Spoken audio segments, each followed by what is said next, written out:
Hello plus one class students अज के lecture दे विच अकाउंट्स का नया chapter bank reconciliation statement start करन लगे हाँ। चैप्टर नंबर 12 ओपन करो अपनी बुक्स के विचों। स्टार्टिंग आप करांगे with the meaning bank reconciliation statement की हुंदी है जिसनों शॉर्ट फॉर्म दे विच की कह देंगे BRS ठीक है। सो bank reconciliation statement indicates the various items causing difference between the bank balance of cash book and the bank balance as per the passbook. So bank reconciliation statement name तो clear हो रहा है कि एक statement होती है जो कि की दसदी है, यह दसदी है कि किन्ना कारणा करके कैश बुक दा बैंक बैलेंस है जो और पासबुक दा बैंक बैलेंस है उस दे विच डिफरेंस आया है। यह एक स्टेटमेंट है जो दसदी है कि किन्ना कारणा करके कैश बुक और पासबुक दे विच डिफरेंसिस हैगे है। मतलब कैश बुक और पासबुक आपस दे विच क्यों नहीं मैच कर रही। स्टूडेंट्स कैश बुक हुंदी है जो मर्चेंट बनाता है, एक व्यापारी बनाता है, बिजनेसमैन बनाता है, आपा बनाने ठीक है। लेकिन जो पासबुक हुंदी है वो कौन बनाता है, बैंक बनाता है। सो बैंक का बैंक बैलेंस पासबुक जो हुंदी है वो बैंक बनाता है, उसका बैंक बैलेंस और कैश बुक का बैंक बैलेंस उस दे विच डिफरेंसिस आ जाते हैं। पासबुक हर एक क्लाइंट दी हर एक कस्टमर दी बैंक बनाता है ठीक है। सो BRS is prepared by the customer that is account holder. जो बैंक रिकॉन्सिलेशन स्टेटमेंट है हुण एक कौन बनाता है, बैंक रिकॉन्सिलेशन स्टेटमेंट किस दे द्वारा बनाई जाती है, by the customer account holder ठीक है। कस्टमर बनाता है इसनों। Differences in the books arises because of cash book और पासबुक के विच डिफरेंसिस क्यों आ जाते हैं, ये दोनों मैच क्यों नहीं करदियां, किन्ना कारणा करके नहीं मैच करदियां, because of the timing difference.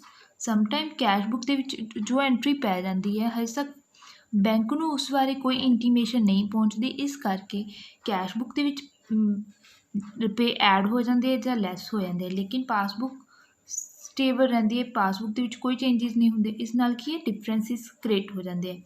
मतलब कैश बुक और पासबुक मिलती नहीं गी। Entries recorded either book earlier और इन अदर बुक लेटर।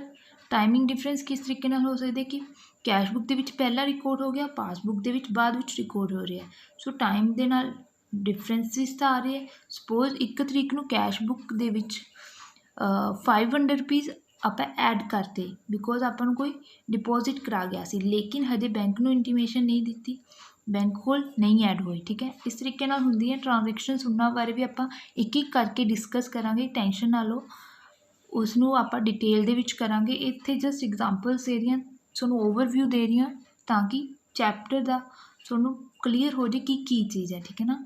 अगर आप सीधा न्यूमेरिकल करते हैं तो उसका कोई बेनीफिट नहीं होंदा, जिन्ना टाइम आपां नूं ये नहीं पता होंदा कि एक्चुअल दे विच है की चीज़ जो आप कर रहे हैं वो की चीज़ है। सो ओवरव्यू लै लो, क्लीयर तुहानूं जो न्यूमेरिकल्स करांगे उदों होगा। एरर्स ऑफ रिकॉर्डिंग, समटाइम कोई ट्रांजैक्शनस डबल बार रिकॉर्ड हो जाती है ठीक है। कैश बुक के विच 2 बार रिकॉर्ड कर ली या भुल गए रिकॉर्ड ही नहीं की, इन्हां कारणों करके भी डिफरेंसिस आ जाते हैं। उस तो बाद है it is prepared in order to attest the accuracy. यही क्यों बनाई जाती है, एक स्टेटमेंट है, यह क्यों बनाई जाती है ताकि एक्यूरेसी चेंज की जाए, एक्यूरेसी चैक की जाए कि किन्नी किस दे विच गलतियां ने और किन्नी कि सही है। It prevents fraud in recording the banking transaction. जो फ्रॉड्स होंगे हैं उसनों भी यह प्रोटेक्ट करता है। जो अपनी कैश बुक तो पासबुक मिल गई इसका मतलब कोई भी इस फ्रॉड नहीं होया हुआ, अदरवाइज जो भी फ्रॉड होंगे उसनों भी आप ਚੈੱਕ ਹੋ ਜਾਂਦਾ ਕਿ ਕੋਈ ਵੀ ਫਰੋਡ ਨਹੀਂ ਹੋ ਰਿਹਾ। The statement is prepared weekly, monthly, quarterly, depends upon the number of transaction and size of business. ਜੋ ਸਟੇਟਮੈਂਟ ਹੈ ਉਹ according to the size of the business ਬਣਦੀ ਹੈ। ਅਗਰ ਬਿਜ਼ਨਸ ਵੱਡਾ ਹੋਊਗਾ ਤਾਂ ਜਲਦੀ ਬਣਾ ਲੈਂਦੇ ਆ BRSs, ਕਿਉਂਕਿ ਉੱਥੇ transactions the number of transactions ਹੈ ਉਹ ਜ਼ਿਆਦਾ ਹੁੰਦੀ ਹੈ। ਸੋ ਇਹ ਡਿਪੈਂਡ ਕਰਦਾ ਹੈ ਬਿਜ਼ਨਸ ਦੇ ਸਾਈਜ਼ ਦੇ ਉੱਤੇ। ਵੀਕਲੀ ਵੀ, ਮੰਥਲੀ ਬਣ ਸਕਦੇ, ਕੁਆਟਰਲੀ ਵੀ। It is mainly a statement, not an account. ਇਹ ਕੋਈ ਅਕਾਊਂਟ ਨਹੀਂ ਹੈਗਾ, ਇਹ ਇੱਕ ਸਟੇਟਮੈਂਟ ਹੈ, ਠੀਕ ਹੈ। It does not form a part of double entry system of bookkeeping. ਇਹ ਜੋ ਆਪਾਂ ਬੁੱਕ ਕੀਪਿੰਗ ਦਾ ਪਾਰਟ ਨਹੀਂ ਹੈਗਾ, ਜਿਸ ਤਰੀਕੇ ਨਾਲ general, ledger, cash book, trial balance, ਠੀਕ ਹੈ, ਫਾਈਨਲ ਅਕਾਊਂਟਸ ਆਉਂਦੇ ਆ, ਉਹ ਇਸ ਬੈਂਕ ਰਿਕਨਸੀਲੀਏਸ਼ਨ ਸਟੇਟਮੈਂਟ ਪਾਰਟ नहीं हैगा double entry system of book keeping.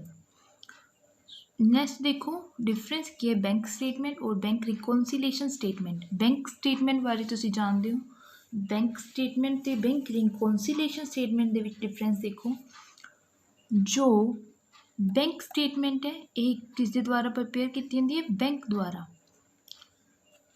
जो बैंक रिकनसीलेशन स्टेटमेंट है ये प्रिपेयर की जाती है कस्टमर द्वारा, जिसका अकाउंट है, ठीक है। बैंक स्टेटमेंट बैंक द्वारा प्रिपेयर की जाती है, बैंक रिकनसीलेशन स्टेटमेंट कस्टमर द्वारा प्रिपेयर की जाती है। Bank statement is prepare to inform the customer about the all the transaction. Bank statement की दसदी है किन्नियां ट्रांजैक्शनस हुई हैं, कस्टमर ने किन्नियां ट्रांजैक्शनस बैंक दे विच कीतियां, सारी इंफॉर्मेशन, एक एक ट्रांजैक्शन, चाहे 1 रुपये की ही ट्रांजैक्शन क्यों ना होवे, वो सारी इंफॉर्मेशन बैंक स्टेटमेंट दे थ्रू आपां नूं पता चल जाती है। बैंक रिकनसीलेशन स्टेटमेंट की दसदी है, ये दसदी है आपां नूं कि कैश बुक और पासबुक दे विच डिफरेंसिस क्यों आए ने, क्यों कैश बुक और पासबुक मिल नहीं रही, किन्ना कारणा करके नहीं मिलती। ये कितों पता चलता है आपां नूं बैंक रिकनसीलेशन स्टेटमेंट तो। Bank statement is compulsory for the bank to prepare. Bank statement है वो हरेक बैंक नूं हरेक कस्टमर दी बनानी पैंदी है, ठीक है। जो बैंक रिकनसीलेशन स्टेटमेंट है it is not so compulsory, ये कंपलसरी नहीं हैगी, ये बिजनेस के उत्ते डिपेंड करता है कि वह बनवाना चाहता है। अगर उसने देखनी है कि उसके बिजनेस के विच कितनी एक्यूरेसी है या कोई फ्रॉड तो नहीं हो रहा, सो उस टाइम वो बैंक रिकनसीलेशन स्टेटमेंट्स बनवाते हैं।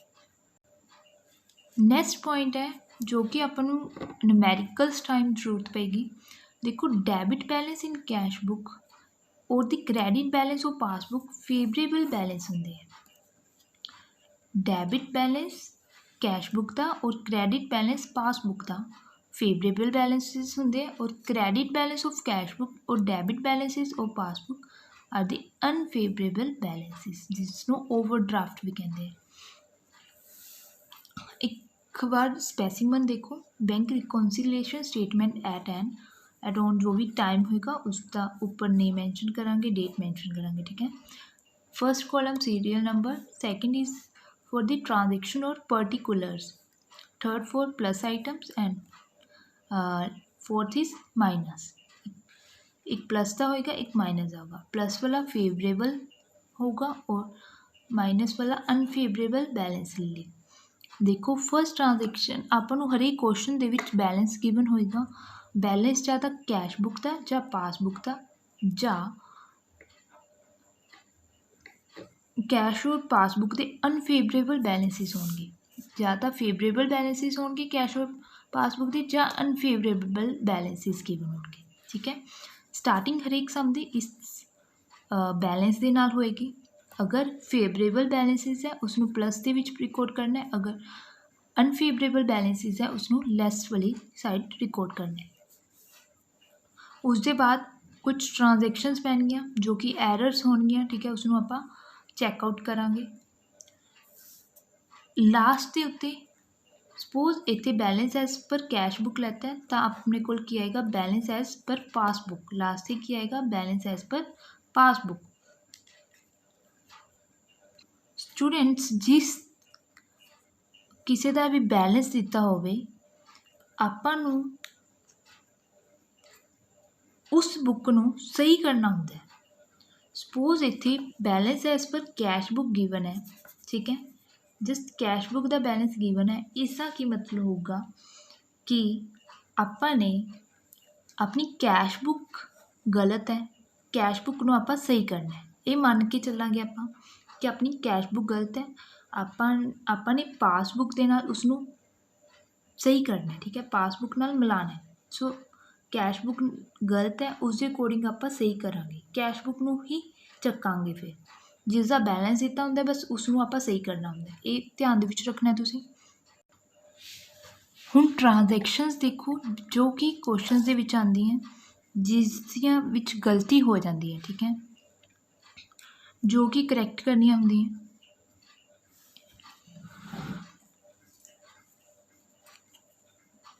Check issued and drawn but not presented for payment, इसका की मतलब है, चैक इशू करता पर हजे बैंक दे विच पेमेंट लिए पहुंचा नहीं गा। स्टूडेंट्स इसनूं ध्यान दे नाल समझो। देखो अगर मैं अपनी चैकबुक दे विचों कोई चैक कट के दे दा, ठीक है, इहदा मतलब मैंने चैक इशू करता, चैक इशू करके किसी भी परसन नूं देता। सपोज मेरा कोई क्रैडिटर सीगा 1000 का, मैं उसनूं अपनी लाइबिलिटी सी बनती सी, मैं उसनूं चैक देता कि बई तू इसनूं बैंक दे विचों जाके ड्रॉन करा ली, ठीक है, मैं तो चैक इशू करता। सो जदों मैं चैक इशू कर दूँगी, मैं अपनी कैश बुक दे विच विचों उसनूं क्रैडिट कर दूँगी, नाल दी नाल मैं क्रैडिट कर दूँगी। क्रैडिट कैश बुक की क्रैडिट साइड किहड़ी हुंदी है, पेमेंट साइड, मीनस मैंने पेमेंट करती, ठीक है, मैं अपनी कैश बुक नूं कटा दूँगी। सो जदों ही चैक इशू हुंदा मैं अपनी कैश बुक नूं कटा दूँगी। क्लीयर? इसका मतलब हजे समटाइम्स की कहते हैं नोट प्रजेंटेड फॉर पेमेंट, हजे पेमेंट लिए बैंक दे विच प्रजेंट नहीं होया। क्रैडिटर समटाइम नाल दी नाल थोड़ना जरूरी थोड़ना जदों ही चैक कट के दिता नाल दी नाल वो बैंक दे विच ड्रॉ करा लें रुपीस, वो टाइम भी पा देंगे है 2 दिन 4 दिन, ठीक है। इस दे नाल की है, यही डिफरेंस आ जाता है। कैश बुक के तो मैं नाल दी नाल जो चैक कटाता मैं नाल दी नाल लैस कर दूँगी, लेकिन पासबुक दे विच बैंक दे विच हजे ट्रांजैक्शन होई नहीं, क्योंकि बैंक दे विच हजे क्रैडिटर गया नहीं गा, उसने पैसा निकलवाया नहीं गा, चैक लगाया ही नहीं उसने, ठीक है ना। तो इसका की मतलब होया, पासबुक तो हजे उत्थे खड़ी है, पासबुक हजे ज़्यादा बोली जाती है, ठीक है, लेकिन कैश बुक मैंने कटाती। डिफरेंसिस आ गए ना। यही की है BRS, वो कहती है अगर कैश बुक के विच होगी एंट्री तो पासबुक के विच भी होनी चाहिए है, पासबुक भी उन्ने नाल घटा दो अगर तुसी जो कैश बुक और पासबुक सेम करनी है, अगर पासबुक के विच वधी हुई है तो कैश बुक के विच वधा दो। यही आपां उस दे अकॉर्डिंग करांगे जिस अकॉर्डिंग आपां नूं बैलेंसिस गिवन होणगे। अगर बैलेंस कैश बुक का है तो आपां की मान के चलना, कैश बुक गलत है तो आपां कैश बुक नूं सही करांगे, इत्थे फिर की कर देंगे कैश बुक नूं भी वधा देंगे, ठीक है। अगर बैलेंस आपां नूं पासबुक का गिवन है, फिर क्या आप मान के चलते हैं कि पासबुक गलत है, उस केस दे विच आपां की करांगे, पासबुक नूं कटा देंगे, ठीक है। ये जस्ट अंडरस्टैंडिंग लई है कि इसका की मतलब हुंदा है, इन्ना ट्रांजैक्शन का की मतलब होया, इसनूं आपां मोल्ड उस दे अकॉर्डिंग करना है जिस दे अकॉर्डिंग आपां नूं बैलेंसिस गिवन होणगे। सो ट्रांजैक्शन समझ लो, इसका मीनिंग की हुंदा है, cheque paid and deposited into bank but not yet collect. Cheque deposit कराता बैंक दे विच, जदों ही चैक डिपोजिट कराया जाए बैंक दे विच, उस टाइम मैं की करांगी, अपनी बुक्स दे विच कैश बुक नूं वधा दूँगी, क्योंकि की होया पैसे जमा हो गए। मैं कैश बुक दी अपनी बैंक बैलेंस, बैंक वाली जो कॉलम होगा डेबिट साइड मैं रिकॉर्ड कर दूँगी, ठीक है। डेबिट साइड केड़ी होंदी है, रिसिप्ट साइड, कैश बुक की debit side is the receipt side. So मैं की कर लूँगी, मेरा बैंक कॉलम दे विच कैश बुक दे विच बैंक कॉलम मेरा बाजूगा डेबिट साइड दे उत्ते, लेकिन बच्चे हजे चैक बैंक ने कलैक्ट नहीं किया, बट नॉट येट कलैक्टड, बैंक द्वारा हजे कलैक्ट नहीं होया। ये प्रोसीजर नूं टाइम लग जाता 1-2 दिन, 2-3 दिन लग जाते होंगे। जो आप कोई चैक लगा के आईए ना बैंक के विच, उसनों टाइम लगता है, ठीक है, पेमेंट होने दे विच या कलैक्ट करन दे विच, सो टाइम पै जाता है। ਇਹਦਾ मतलब की है, मैं कैशबुक ਵਧਾਤੀ लेकिन पासबुक हजे भी उत्थे ही खड़ी है, पासबुक हजे भी घट ही बोली जाती है, सो पासबुक घट है, इसका ये मतलब होया, ठीक है। इंटरस्ट क्रैडिटेड एंड कलैक्टेड बाय बैंक, एक इस तरीके दी ट्रांजैक्शनस भी आ जाती कि इंटरस्ट है जो बैंक ने कलैक्ट कर लिया, कोई इंटरस्ट आपां नूं रिसीव होने, पोज ਆਪਾਂ ने किते इन्वेस्टमेंट की हुई है, ठीक है, उत्थों इंटरस्ट मिल रहा है किसी चीज़ का, इंटरस्ट बैंक भी कलैक्ट कर लेंदे कस्टमर के बिहाफ के उत्ते, सो कस्टमर के बिहाफ ते बैंक ने इंटरस्ट कलैक्ट किया, इट मीनस बैंक दे विच पैसे बढ़ गए, ठीक है। पासबुक होगी परसन की जो भी वो की है बढ़ी हुई होगी, बढ़ी मतलब ज़्यादा बोल रही होगी। क्रैडिटेड है, क्रेडिट मतलब जो पासबुक दे विच बैंक बैलेंस है होल्डर का, अकाउंट होल्डर का, वो की है ज़्यादा शो कर रहे हैं, लेकिन कैशबुक दे विच हजे जो कस्टमर है, अकाउंट होल्डर है, लाइक मैनू हजे पता ही नहीं, मैनू कि घर बैठे नूं पता है कि बैंक ने मेरा इंटरस्ट बनता सी, वो भी कलैक्ट कर लिया, ठीक है, मैनू तो हजे कोई इंटीमेशन नहीं पहुँची, सो मैंने हजे अपनी कैशबुक जो कि मैं मेनटेन कर रही हूँ, अपने घरे बना रही हूँ कैशबुक, उस दे विच मैंने हजे कोई भी ट्रांजैक्शनस नहीं पाई अबाउट दिस, ठीक है। ਇਹਦਾ मतलब की है, मेरी कैशबुक हजे घट शो कर रही है। Fourth is bank charges and interest charge by bank. Banks की होंगे है अपने, आप जो बैंक के विच अकाउंट खोलिया है, कुछ बैंक्स अदर फैसिलिटीज़ भी प्रोवाइड करते हैं, उसे ना चार्जिस लगाता है, सो बैंक वो चार्जिस कट लेंदा है अपने अकाउंट के विच, जो पैसे जमा है उस विचों कट लेंदा हुंदा है, सो बैंक ने पैसे कट ले, कुछ अपनी जो फैसिलिटीज़ प्रोवाइड करता है उससे कुछ रुपये कट ले, तो पासबुक की होगी मेरी जो कि बैंक मेनटेन करता है, वो की है घट शो कर रही है, लेकिन हजे मैनू तो कोई इंटीमेशन नहीं मिली। मैनू कदों इंटीमेशन मिलूगी, जो मैं बैंक स्टेटमेंट्स देखूँगी, बैंक स्टेटमेंट्स के विच की हुंदा है, हरेक ट्रांजैक्शन हरेक चीज़ की इंफॉर्मेशन होंगी है, सो मैनू उदों पता चलूगा कि मेरी जो बैंक अकाउंट है वो घट है, सो मेरी कैशबुक हजे की है ज़्यादा ही शो कर रही है, इसका ये मतलब है, ठीक है। Direct payment by bank, bank ने डायरैक्ट पेमेंट करती, इट मीनस पासबुक घट हैगी, पासबुक दे विचों पैसे कट्टे गए, मतलब बैंक अकाउंट दे विचों पैसे कट्टे गए, बैंक ने जो डायरैक्टली पे करता, बैंक अकाउंट अपना घट गया, सो पासबुक दे विच मेरे रुपये घट गए, लेकिन कैशबुक हजे मैनू कोई इंटीमेशन नहीं पहुंची, मेरी कैशबुक हजे ज़्यादा ही बोली जाती है। डायरैक्ट पेमेंट इंटू बैंक, हुण किसी ने डायरैक्टली बैंक के विच ही पेमेंट करती, ठीक है, कोई डैटर होना है जिसने अपने पैसे देने सी, ਆਪਾਂ ਨੂੰ नहीं पता अपना बैंक अकाउंट या नंबर अकाउंट लै लिया, उसने बैंक के विच ही डायरैक्टली पेमेंट करती, लेकिन हजे मैनू कोई इंटीमेशन नहीं दी कि मैं बई पेमेंट कर रहा बैंक के विच, मेरी कैशबुक हजे घटी पई है, ठीक है, लेकिन डायरैक्टली बैंक के विच पेमेंट होगी, पासबुक की है ज़्यादा बोलन लग गई, पैसे जमा हो गए, ठीक है। Next is dishonour of cheque, dishonour of cheque, जो चैक डिसओनर हो जाए, मतलब जो चैक लगाया उसके विच कई बार प्रॉब्लम्स हो जाती हैं, वो चैक सही नहीं होंदा, दैन बैंक ही डिसओनर कर देंदा, बैंक रिजैक्ट कर देंदा वो चैक। आपां नूं कोई चैक रिसीव होया होना, आपां ने तो अपनी कैशबुक दे विच कैशबुक नूं वधाता, ठीक है, लेकिन जो बैंक ने चैक नूं डिसओनर करता, हजे पासबुक की है घट बोल रही है, तो पासबुक घटी हुई है। Cheque recorded but not deposited, cheque record तो कर लिया पर डिपोजिट कराना भुल गए, रिकॉर्ड अपन कोई चैक मिलया होना, आप रिकॉर्ड कर लिया, अपनी कैशबुक वधाती, लेकिन बई बैंक नूं तो हजे डिपोजिट ही नहीं कराया, बैंक ने बैंक की पासबुक तो हजे घट ही बोली जाती है, ठीक है, सो पासबुक हजे घट है। 9th transaction, payment side of cashbook was ₹1000 showed, payment side केड़ी हुंदी है, क्रैडिट साइड, कैशबुक की क्रैडिट साइड है जो वो 1000 दे नाल शोट है, मतलब पेमेंट साइड घट शो कर रहा है, इसका मतलब कैशबुक दे विच कैशबुक अपनी बढ़ी हुई शो हो रही है, ठीक है, जो पेमेंट हजे पेमेंट साइड है वो 1000 नाल शोट है, इस मतलब ਆਪਾਂ ਨੇ 1000 रुपया होर घटाना सी,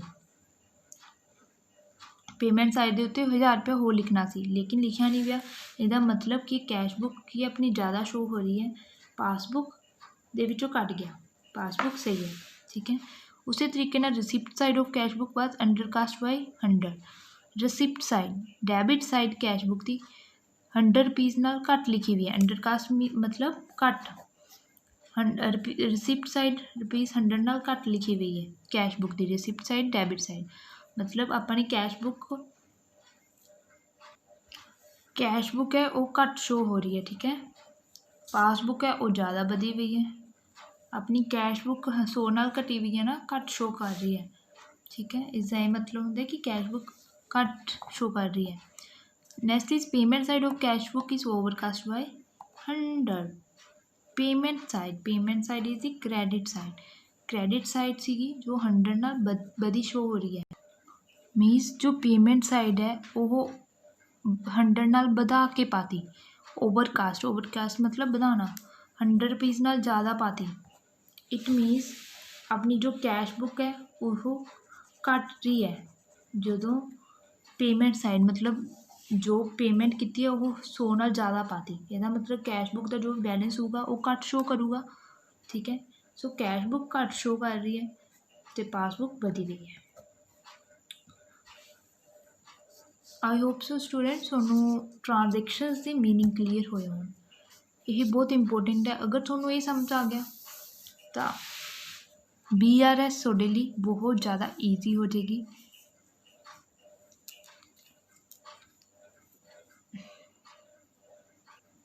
मिलते हैं नैक्सट वीडियो के नाल, उस दे विच आपां न्यूमेरिकल्स करांगे। Thank you.